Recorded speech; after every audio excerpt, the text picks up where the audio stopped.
Epilog kali ini, gue mau ngebahas tentang kenapa sebaiknya kita pantang menyerah. Ini cerita tentang pasar seni, mungkin lo masih ingat? Gue pernah bahas di stand up gue, kerikil pasar seni. Tahun 2000, ketika ada pasar seni, gue dipercaya untuk jalanin acara. Jadi pasar seni itu dibikin sama Fakultas Seni Rupa dan Desain ITB. Setiap studio disuruh bikin acara. Jadi DKV bikin acara, desain produk bikin acara, desain interior bikin acara. Nah saat itu ketua acara dari studio desain produk adalah gue. Konsep acaranya adalah time capsule. Jadi kami ceritanya mau bawa penonton ke masa depan. Kami bangun dome di lapangan basket ITB. Dome-nya gede banget, kebagi dua. Yang satu adalah masa depan yang baik, yang satu lagi adalah masa depan yang buruk. Masa depan yang baik isinya tuh kayak benda-benda super canggih, karena kami anak desain produk kan. Jadi kami showcasing gitu, bikin alat-alat canggih kayak sci-fi gitu lah. Jadi lu masuk ke masa depan yang baik, terus lu keluar dari masa depan yang baik, terus lu masuk ke masa depan yang buruk. Isinya ada polusi, ada mutan, terus udah gitu orang-orang pakai masker, Indonesia seperti hari ini. Terus udah gitu keluar. Tapi gue bukan pemimpin yang baik. Gue gak tahu caranya memimpin, gue gak enak nagih kerjaan, gue gak enak marahin orang. Gue tipe kalau orang yang percaya ya udahlah, udah pada gede kan, gak usah dikontrol lah, gue percaya sama mereka. Tapi karena itu persiapan acaranya berantakan banget.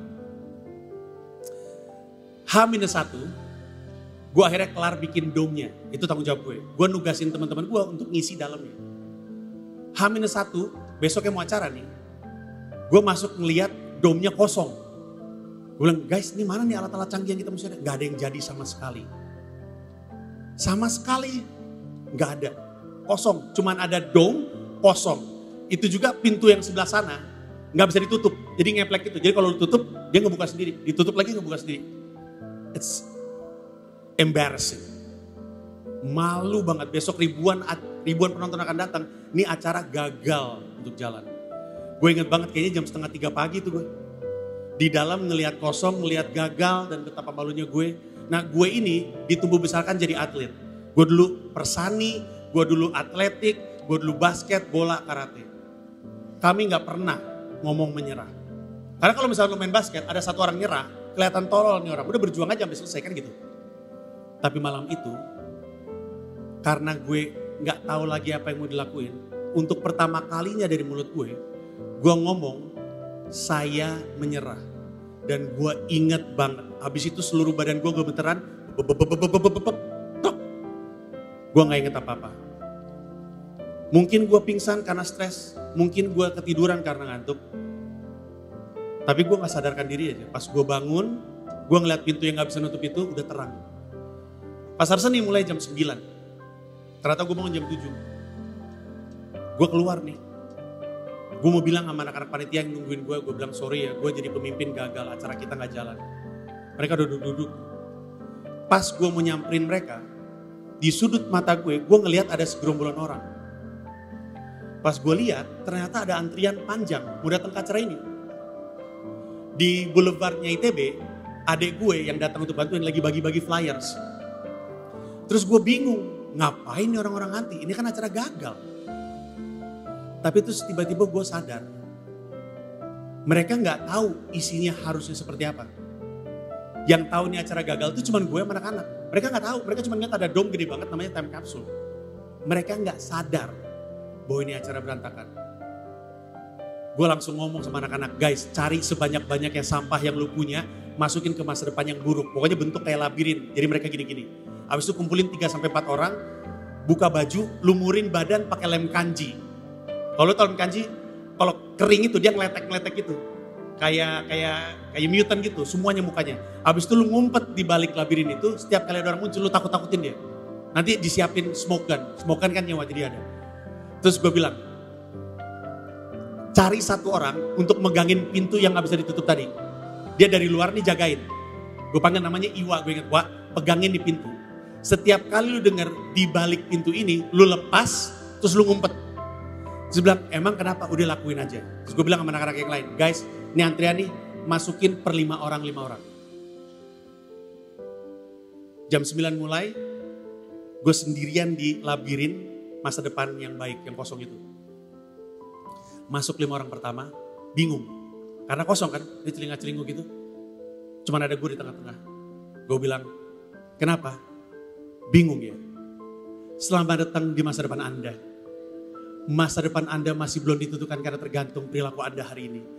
Terus gue ngecap panjang lebar soal lingkungan, soal buang sampah sembarangan, soal polusi dan segala macamnya. Habis itu 5 orang ini gue celah-celahin. Gue belum stand up nih, tapi gue celah-celah. Gue bilang, hei Anda jangan buang sampah sembarangan. Ini sampah ya, sampah masyarakat yang ada yang mau buang. Oh ketawa-ketawa gitu semuanya. Habis ketawa-ketawa gue bilang, kalau Anda tidak percaya bahwa perilaku Anda hari ini akan menentukan masa depan. Di balik pintu ini, tiba-tiba tunjukkan berdiri. Gitu, terus mereka, hah? Kok pintunya bisa kebuka?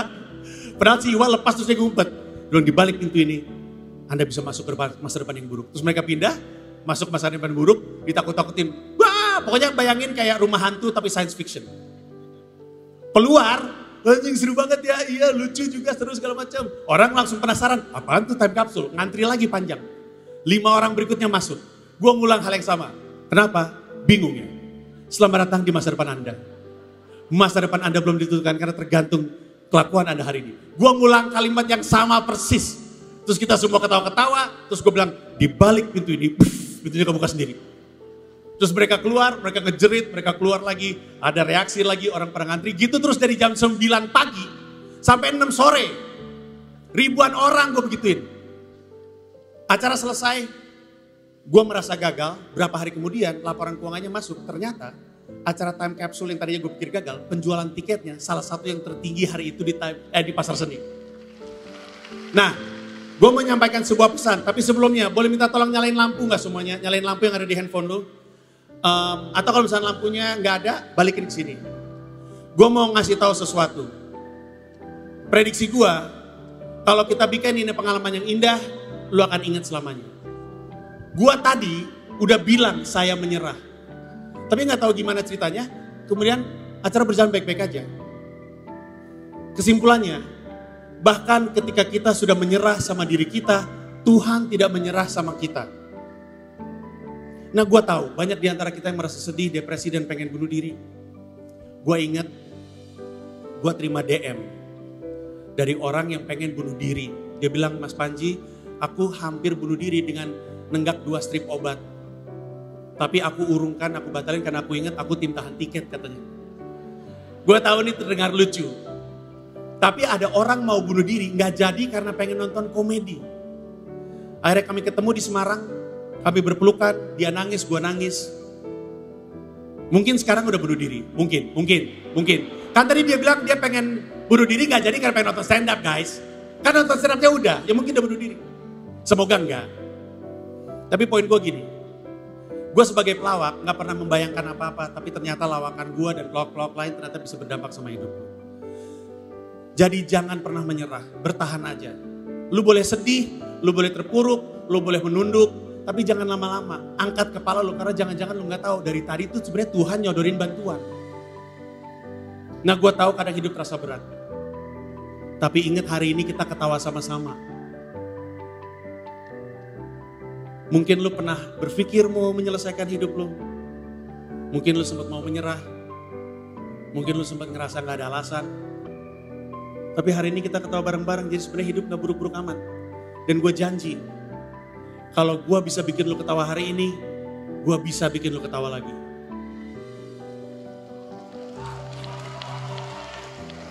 Jadi kalaupun rasanya seperti tidak ada alasan untuk bertahan, setidaknya bertahanlah untuk tawa selanjutnya yang gue janji bisa gue sediakan. I know it seems hard. I know life is hard. I know it's hard for me. But I promise you, if I can make you laugh, I can make you laugh again. Jadi kalau nggak ada alasan setidaknya bertahan untuk tawa kemudian yang gue bisa hasilkan. Gue nggak tahu kapan bisa ngomong kayak gini sama lo lagi. Tapi kalau misalkan ada yang bisa lo ingat apa yang terjadi hari ini di sini. Hang in there guys. I know it's hard. But I want to see you again. I do.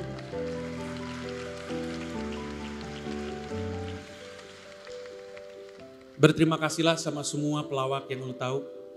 Berterima kasihlah sama semua konten yang pernah bikin lu ketawa. Karena mereka yang membantu kita melewati hari-hari. Sekali lagi, terima kasih banyak udah hadir. Dan mohon maaf kalau ada kekurangan. Dan kalau ada satu hal yang ingin gue sampaikan sebelum gue tinggal, jangan menyerah. Oke? I love you guys. Thank you.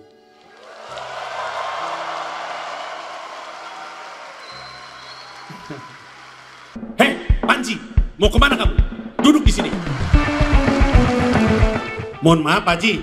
Itu nyalek dulu, gagal baru stres. Ini belum mulai udah stres dia. Itu ya, ada orang kaki kanannya udah masuk sendal dicopot lagi. Mana ini, Syap? Begini coy. Firaun tuh merasa dirinya Tuhan. Zaman sekarang dia Thanos itu.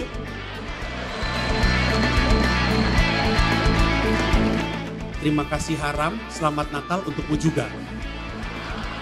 Avengers! Teng teng, teng teng. Assalamualaikum.